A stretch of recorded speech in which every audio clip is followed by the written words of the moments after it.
I'm an addy down in the juggling, I feel rumors of war. Please, Mr. Officer, stop the madness! Stop the madness! Stop the madness! Stop the madness! Stop the madness! No justice! No peace! No justice! No peace! Arrest the blacklisters! Arrest the blacklisters! Arrest the blacklisters! Arrest the blacklisters! Arrest the blacklisters! Arrest the blacklisters! These people are the ones that should be arrested. They're the ones committing the crime. They're denying the right to work. It's a basic human right for our members to get out on construction. They've got tradespeople, they can't get a start anywhere. It's wrong. I'm not on the blacklist myself, but I've still got 30 years left in the industry. And if this situation isn't addressed now, I've got 30 years left where this could just roll and roll and roll and blight my future.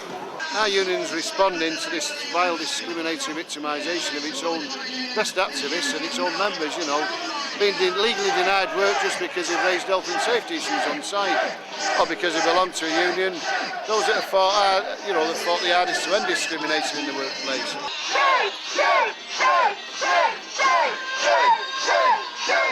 We need union safety reps on construction projects. They will stop the carnage out there in this industry, and the fatality rate and the major incident rates are going up.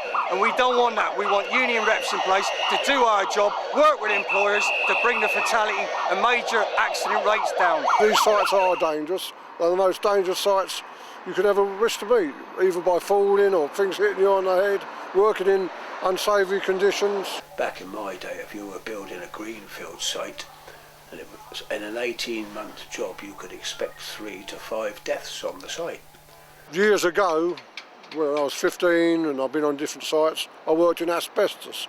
I've since found that I've got pleural plaque. I can't claim because I believe that that's been done away with. My brother died.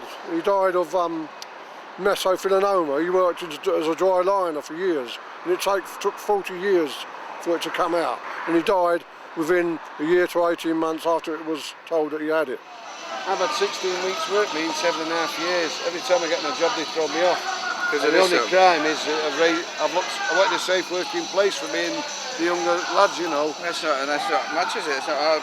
No, it's human rights abuse, it's illegal. We've got them all in the High Court soon as well. We've got CIS workers unable to get direct employment. You can't organise with self-employed, the employers know that.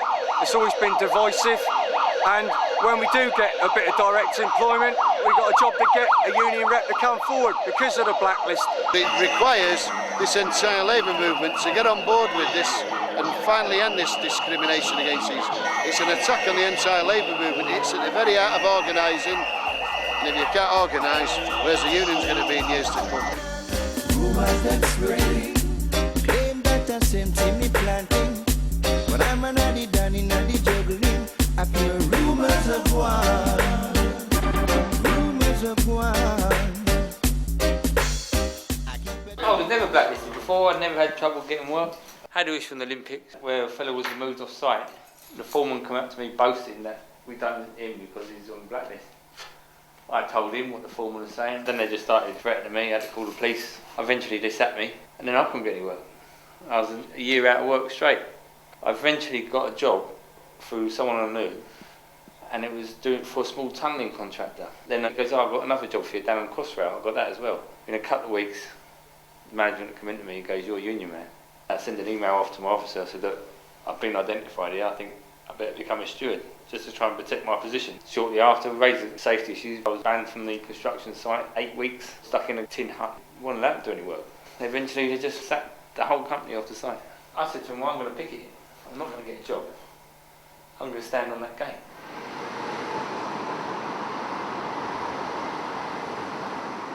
So 25 of them are all back working on Crossrail now. One of them was seen talking to me for about 15 minutes. He couldn't get on the project again for 6 months.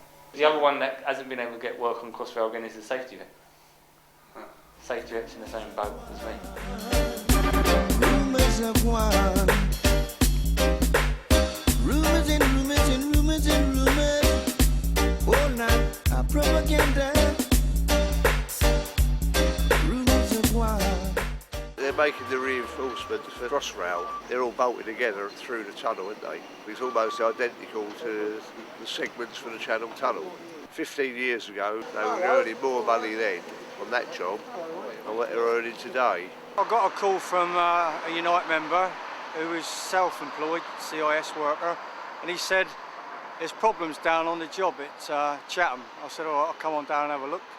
And I got 10 sign-ups there and then on the day.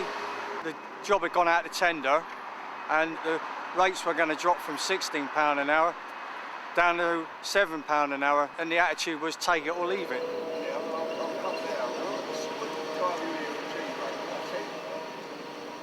It's not even the living wage, is it, of £8.50 an hour, which people should expect in this day and age on such a high profile job.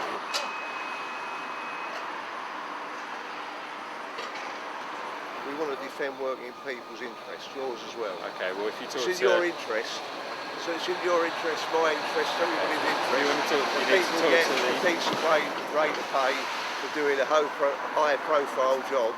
That job is a £1 billion contract. Yeah, millions of pounds being spent on that contract. Sorry, you're not allowed to film there, okay? If you can move on, please. Well, yeah. I couldn't even get to see the guys when I came down here. I had to meet them outside the gate where we had a demo. The union members that I recruited all got moved on. There was a bit of union busting going on as well. We approached the company with that. They went into denial, of course, but we know it's happened. And at the end of the day, Crossrail don't want a unionised, organised project. We're health and safety reps. Chatham Dockyard, 200 years ago, was the biggest shipyard in the world. We were a high-profile industrial area in the past, repairing, Admiralty Dockyard, other big engineering companies. Thatcher closes everything down. So you never just had the dockyard closed, you had a raft of engineering factories that also went. I want you all off-site now. You what, sorry, mate? I want you off-site. Off the site. Doing any harm, are we? You're not allowed to film in here for starters. What, in the whole area? Yeah, you're not allowed to film in here at all. I'd like to see what you've taken. If you'd stopped and asked at the gate, you wouldn't have got in. So can you leave now, please? Okay. I've been a trade union member since I was 15, and I'm now the age of 63. I assume that I was blacklisted way back in the 80s. I took the steward's job back in the 80s on a well-known site. Afterwards, I found it very difficult to get employment. In fact, I was out of work on and off for 3 years, nothing full-time. I did finally get a job on a building site. It's just by pure luck that I got this job, and I lasted for 2 years. But after that job finished, I was again out of work, and I had to leave the industry for 9 years. And I went into a factory. That factory job finished, and I went back on site again, but only on small jobs. And I ended up as a cleaner for the last 12 years. Many people I know who have took stewards' jobs are in the same position. The reason I was blacklisted in the end was many years of trade union activity. Since the trade unions became organised on that site, there were very few stoppages. Nearly everything was agreed by proper negotiations, etc. The pay talks came up, and at this particular time it was going to be very contentious because there were a lot of changes that we knew they wanted to make. They were also pressing hard to really do away with the Forley site agreement and push us into the national agreement, which would have been much less favourable. What I was suggesting to my fellow stewards was, if push came to shove, we wouldn't all go out on strike or anything. We'd all come to work, except for maybe the drivers. And they would picket legally. But the main point was we would all come to work in our cars. On average, say 1,500, 2,000 men. And each car would stop, which is the law, and ask the picket, what are you protesting about? The traffic delay that would cause because of the geographic situation of Esso's refinery would have been horrendous. Within, I suppose, 10 days of thinking that strategy up, I was out. From then on, I never worked until I started doing caring. It affected my family quite deeply as well. In fact, I'm divorced from that period, and my own two real blood young girls, my daughters by blood and marriage, etc., ain't spoke to me since then.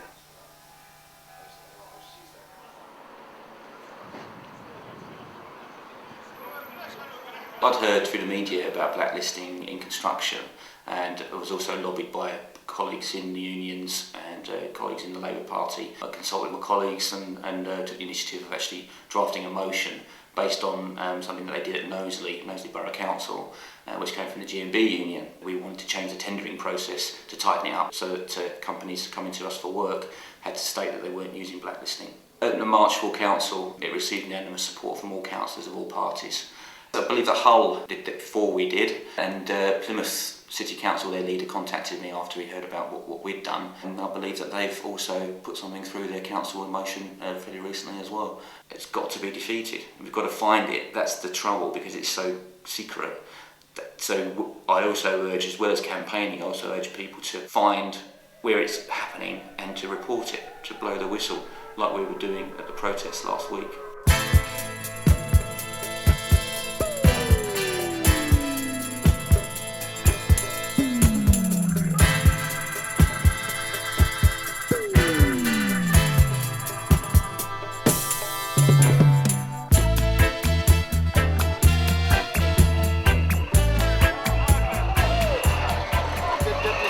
It's a real concern. We're getting members who are out of work at the moment.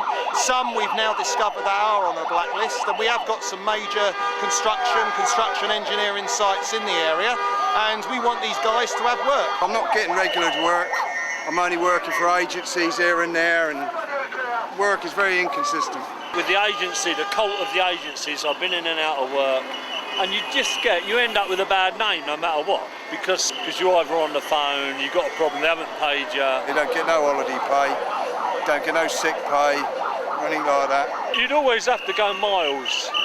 Your job, someone from Reading's working in Southampton, but you're working in Reading, do you know what I mean? And that's all the time. That's the last 10 years that's been going on. To get your money, you've got to pay 20 quid a week. To get paid. That's admin fees.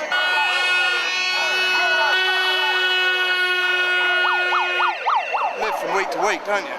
You know, I mean, if you ain't going to get a job full-time, PAYE, you know, for a good, legitimate company, then you have to take what you can. They'd phone you up, we want to pay you this, we want to pay you that. There's a tax fiddle in it. Do you know what I mean? All this business was going on all the time, yeah. We've seen slowly manufacturing disappear. There's hardly any major manufacturers now. There's small companies that are still here, that are still hanging on. But I mean, the news of Ford's going was a real sort of body blow, and we've seen Pirelli's slowly, disappear from the city as well, and there's a number of other companies. I know what they're like, mate. They've been doing it for years. They have been.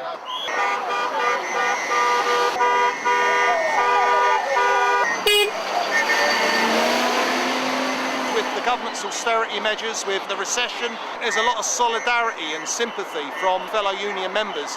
Their austerity measures are not working, local communities are suffering because of their measures, and we're blacklisting people because they're union members. That's wrong. It's our right to have a union and to be a union member.